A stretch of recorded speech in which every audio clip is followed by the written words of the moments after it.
welcome to Table Talks. I'm Pastor Kori here at Orange United Methodist Church. And I'm Adam C., the lead pastor here at Orange United Methodist Church. And I'm so excited about today's conversation. The person that is on our screen, you may be familiar with having watched on your own screens. Don Schwenneker is the meteorologist that covers mornings and noontime for WTVD, ABC11. And so we are thankful to have him. He is an active participant and member of the United Methodist Church. He's a certified lay speaker in addition to his meteorology duties. And he serves his church and his community in so many wonderful ways. And his family is one of those ways, as he and his wife are the parents of 3 children. And so in this time of pandemic, they've been able to spend extra time together. And so it's a real blessing to be able to have Don sharing some time with us today. Thanks, Don. Thanks for having me. And because I'm at home with a wife and 3 kids, I am in the only room in the entire house that's quiet at the moment. It's our bedroom. So I know it looks a little Spartan here, but I think this will probably do best for us talking today. That's great. What we're talking about today is how we see our faith and science existing together. And as a meteorologist, one that has studied and the works and wonders that God has put into motion, it's been, we thought that Don would be a great one to talk to about that. And so Don, what sort of motivated you to study meteorology? What motivated you to go into that field?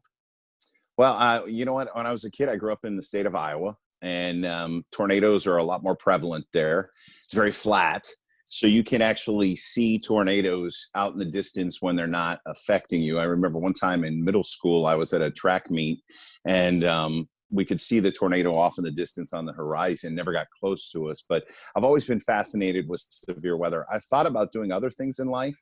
For a while, I thought about becoming a doctor or pursuing acting, but I didn't want to move a lot. And I thought, well, at least in television, I'll stay in the same city. I was wrong. I've moved 7-8 times around the country.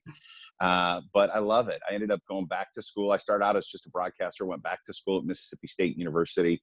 They had an online program, and certified as a meteorologist about 20 years ago, and just have challenged it and gone after that weather ever since. I love severe weather. I don't love the fact that it hurts people and damages things, but I love the fact that hopefully I can keep someone safe during that. Every meteorologist specializes in a type of weather they like to forecast and focus on. Some guys and gals like winter weather, and some guys and gals like hurricanes. And for me, I really have studied severe weather and radar and things that happen with tornadoes and severe storms. So that's when I'm at my most comfortable, and hopefully that's when I'm giving information that'll keep everybody safe. So that's why I like to do it now. It's really worked out well and continues to, knock on wood.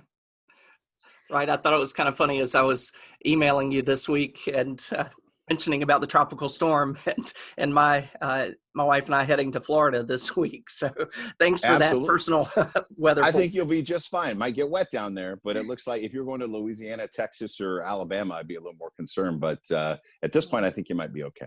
Great. Thanks. Sure.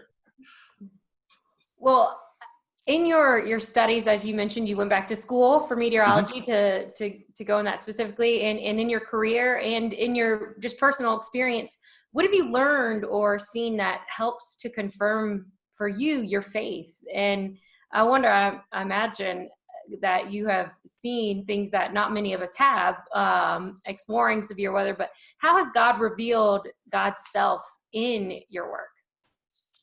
Well, that's a great question. I tell you, though I grew up in the church, I have not really focused on really serving God until probably the past 10 years. I was always around the church. I was kind of felt a calling to God. I was heavily involved as a youth, but in my college years, I went away. And so it's funny. I'm relatively, I would say, a babe in the woods kind of with my religion, but I feel like I'm getting more comfortable in it every day. Here's a perfect example, I think, of God revealing himself to me. So when I first got here, I've been here a couple of years, and I started doing weather for a radio station. And the DJ who was on that radio station was kind of a shock jock. And so he would ask me ornery questions all the time, trying to get me in trouble, trying to get everybody in trouble. And one day, out of the blue, he asked me why. He said, "You're a God guy. What makes you believe there even is a God?" And so I told him the story.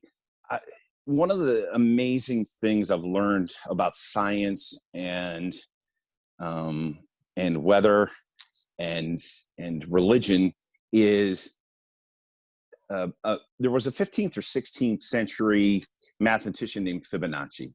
And so Fibonacci came up with a mathematical equation that is found in every spiral in the universe, whether it's the spiral on the back of a snail shell, whether it's a pine cone, whether it's a galaxy, something as large as a galaxy. They all have the same mathematical characteristics. And it occurred to me one day that if I were a God and I were making a universe, there's part of God in all of us. The lazy part of me would want to figure out an easy way to make spirals and to just crank them out because they exist in so many different places. And so Fibonacci revealed this mathematical sequence that's in everything. And that really made me start to wonder, maybe there is a God, and maybe this math and part of that is part of his design in this whole world we live in. So I told that story to the shock jock on the air. And I got done. And so in television, we want everybody to watch. And I never want to alienate anybody, whether they choose to follow God or not. I'm hoping they're watching, and I hope to be at least a positive influence to them. And when I told that story about why God was so important to me and the science of God, I was really, really anxious after I told that story. I thought, maybe I've revealed too much about myself. Maybe I shouldn't have talked about God on the radio because maybe I'll get in trouble at work. And so I said a quick prayer. I said, God, if I did the right thing, just let me know, just let me know I was supposed to do that. And so at that time, I would do the morning show in Durham, and then we would do our noon show in downtown Raleigh, and I had to drive between the two. And I would always stop and pick up groceries or do whatever. So that day, I said my prayer, God, let me know if I did the right thing. And I stopped at a grocery store. I stopped at BJ's, actually, and I picked up what I needed. I got to find a picture to show you. So I picked up what I needed from the grocery store, and as I walked out that very morning, this was the license plate of the car that was next to me. Oh, wow. Oh, wow.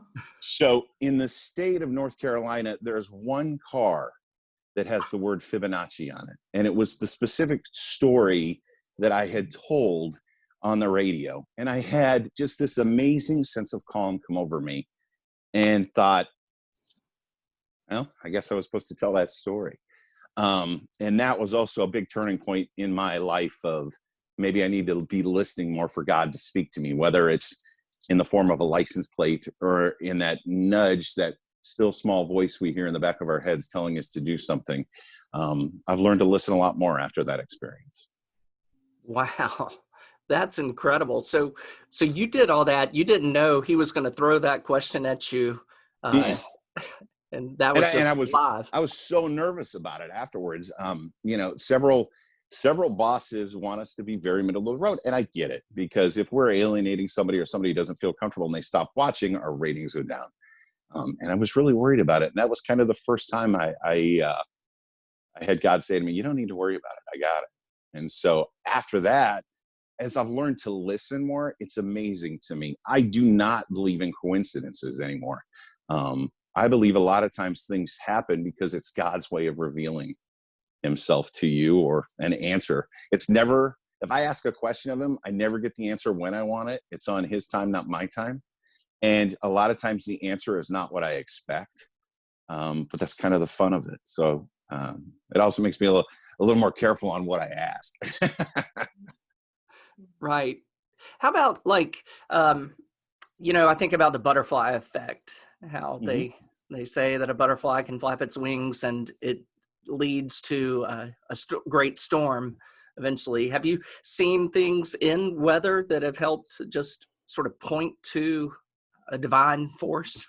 Yeah, and an old meteorologist that I was friends with a long time ago said to me, he felt that science was God's way of revealing his works to us, that our simple minds can't handle everything at once. But as we learn a little more and a little more and a little more, that's God giving us just kind of a peek behind the curtain.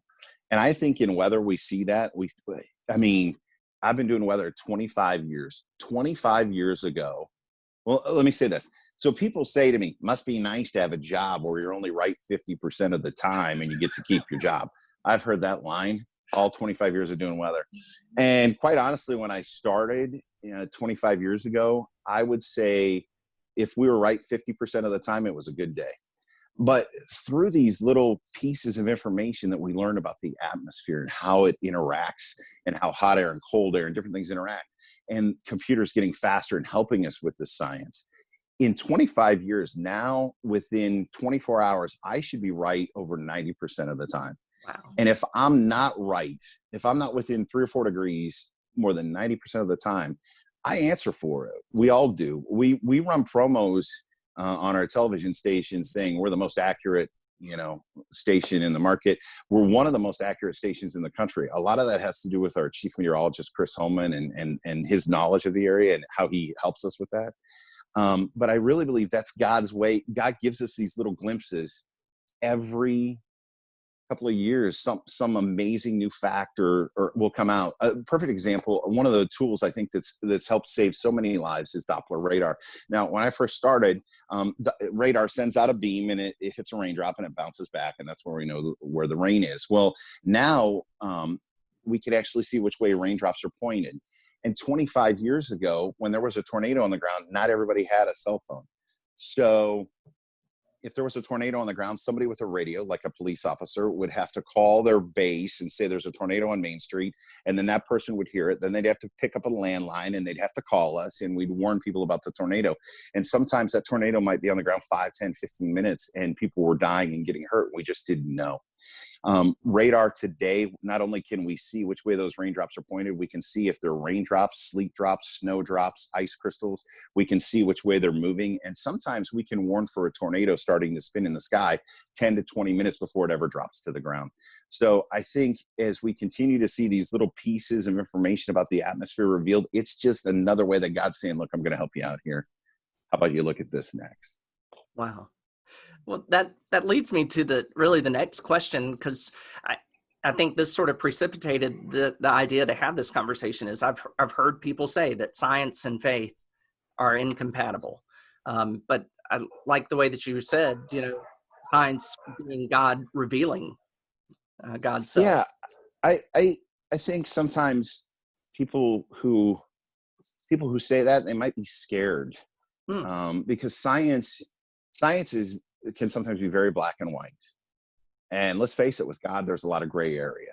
I mean, even Mother Teresa said there were times she would cry out into the night and not hear an answer. I'm paraphrasing. But I think that, so people who say it's just science and that's it, they're afraid of what else they might find out. I personally believe they can both coexist. Here's the thing, it depends on the science. I think there are some pieces of science that are bad and can be used for terrible things. And there are some pieces of science that are amazing, can be used for wonderful things. And just like there's good and bad in the world, we have a choice in the human condition to choose which of those sciences we want to follow. And sometimes some folks choose the path that I would not choose. And so I try and look for those opportunities where God is showing me a brighter path and showing me something new in science. There's so many people so much smarter than me when it comes to weather that are finding things out and learning things. I just believe that God, it's funny. My wife and I teach confirmation at our church, and we just wrapped up the spiritual gifts segment. And it's amazing to me the gifts that God gives to each of us. And if we choose to follow those gifts and choose to use those, it's amazing the things we can do. And I think some people are scared to find out what their gifts might be. And if they have those gifts, they're scared to use them. So I'm willing and open to listen to all kinds of science, good or bad. One of my gifts is discernment. Give me everything and I'll try and discern what's good and what's bad. And I think that can be used not just in the world and not just with religion, but it can be used in science too. Yeah. Have you received any pushback from your faith or times that you have expressed your faith? Yeah, that's for the most part, no. Well, I gotta be honest, in North Carolina, you are much more, you're allowed to talk about faith more than you are in other parts of the country. I mean, I've worked in other cities, which I won't mention where, but I've worked in other places where I would get in trouble if I said Merry Christmas on TV. Oh no, we don't do that. So we're very blessed to live here. I think so many people are more used to it in the southern part of the U.S. Than they are in other parts of the U.S. So I rarely get pushback. Once in a while. Like, I asked for prayers for my mom recently. She had both hips replaced and a knee replaced, and she just wasn't doing well. And so I put it on my social media and asked, if you are praying side, please pray. And if you're not, send some good vibes her way, if nothing else. Trying to leave that open to the people who may not believe or may not follow, or maybe they haven't heard the story. And maybe they ask a question why, but I'm very, very lucky that management kind of lets me, as long as I'm not on TV saying, this is what God wants, they pretty much kind of let me be and let us all follow our own path, which is fantastic. Yeah. I know it's when a hurricane is approaching and it looks like we're tracking towards North Carolina. I've known people and seen people posting stuff on social media, like praying that God would steer it north or in another direction. And I'm thinking the only direction you need to be praying that it goes is out, because, right. If it doesn't hit you, it's hitting somebody else. And so, yeah. And it's funny. God sometimes answers prayers by not answering prayers, and I think the one thing he does allow us to do is he gives us a chance to prepare so that when bad things do happen, he never promised us a rose garden. Isn't that the old saying? But he promised us to go through it with us. So we can be prepared. I mean, we just started hurricane season this week. We've already had 3 named storms. It's the earliest we've ever had 3 named storms. And as people who live in a place that, quite honestly, sees at least one hurricane a year somehow affect us, you can be prepared today. You can be going out. You can be working on your first aid kits. You can make sure all your paperwork's in order. There are dozens of sites, whether you go to my site or somebody else's, where you can find how to be prepared. And I think God, even if he doesn't take the hurricane away, he can help us get through it. And so part of that, just like, when the end comes and we get to go to heaven, we just don't get to go there. We're trying to prepare ourselves to go there. This whole life is that preparation. I saw a pastor one time say, he had a big long piece of string, and he said, the funny thing is everybody worries about this piece of the string, but they should be worried about this piece of the string, because this piece of the string is life here right now, and this is what we do eternally. And I think that can trickle down to us in the daily world, especially with severe weather. We can either just wait for the storm to hit us and hope it doesn't, or we can at least be prepared for when it does. What's it going to take to get through it? Yeah. Well, this has been such a gift, and I remember, so we have to take, our earth science and physics and chemistry, and then you get to choose your last science when I was in high school, and so I chose meteorology. Wow, very good. And it was just a super fun class, and I enjoyed it. And but we have just a fun question for you. Sure. To wrap up. What has been the most random or, I guess exciting maybe, thing that's ever happened during a live broadcast? Well, you know what? Probably the most I know it's a church broadcast, but we're going to talk about it. Probably the most random thing that has happened to me. So I did weather in the Altoona State College market up in central Pennsylvania, which is where Penn State is. And every day on the noon show, we would take a shot looking down West Atherton Street, which is downtown Penn State. And I would say what the temperature was in State College. And so one day, a couple of college students figured out what time I would be on, No. and they mooned us on TV. Now, they were dancing and they were far away, and so it wasn't really it was far enough away that I almost went, oh, look at the guys dancing. And I thought, no, I'm not going to comment. I'm not quite sure what that was. And then I realized what it was, and I stepped in front of them and continued my broadcast till the end. And I thought, wow, I am going to get in trouble for that somehow. I don't know how, but I was going to get in trouble. So that was probably the most random thing, probably one of the most amazing things that's happened to me. I was on TV as a tornado was hitting the ground. And I was giving instructions, as I do. If you live in this neighborhood, you know, you need to just leave the TV on, get to your safe space. And afterwards had a lady call me and say, I listened to what you did. I went to my safe space. The tornado hit my house and we are all safe. And so that was an amazing moment to me that and that was early on in my career. And I realized, holy cow, I have the power, hopefully, to save a life here, or to at least give people a chance at doing whatever they have to do. And so that's probably one of the more amazing things, and one of those things where I felt God used me at the right moment and the right time to help save someone's life. That's phenomenal. With the pandemic and the quarantine going on, less people traveling and whatnot, I know I had seen an article somewhere that the lack of flights was making it more difficult to forecast the weather. That's something about the information that is relayed from the airplanes as they take off. Absolutely.